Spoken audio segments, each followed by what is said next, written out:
hindi na nakapalagpa ang nakatalang top 8 most wanted person sa kasong acts of lasciviousness matapos itong maaresto ng kapulisan ng Zamboanga City.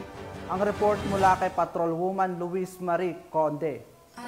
Isang top 8 most wanted person sa kasong lascivious sa isinagawang operasyon ng Zamboanga City Police Station 4, katuwang ang 1st Zamboanga City Mobile Force Company at CIDMU-SIU Zamboanga City Police Office sa Natividad Street, Barangay Tituan, Zamboanga City. Nito lamang ika-30 ng Hulyo taong kasalukuyan. Kinilala ni Police Captain Christian Rego Pisundayan, officer in charge ng Zamboanga City Police Station 4, ang suspect na si Alias Gardo, 31 anyos, may asawa, driver at residente ng Zone 6 Sitio Lunawi, Barangay Lanzones, Zamboanga City. Naging matagumpay ang ikinasang operasyon ng mga otoridad ng Zamboanga City Police Station 4 na nagresulta sa pagkakaaresto sa suspect sa bisa ng warrant of arrest sa kasong lascivious ng RA 7610 sa ilalim ng criminal case number na 54894 na inisyu ni Honorable Ivy Firulino Damayo Elviña, Presiding Judge, 9th Judicial Region, Branch 7, Family Court, Zamboanga City, noong July 24, 2024 na may piyansang 200,000 pesos. Kasalukuyang nasa pangangalaga na ng Zamboanga City Police Station 4 ang suspect para sa maayos na dokumentasyon at tamang disposisyon. Patunay lamang na ang pambansang pulisya ng Pilipinas, katuwang ang ibang ahensya ng pamahalaan, ay hindi nagpapabaya sa kanilang sinumpang tungkulin na huli ng mga taong tiwalag sa batas at ipatupad ang kapayapaan ng bansa para sa umuunlad na bagong Pilipinas. Mula dito sa Zamboanga Peninsula,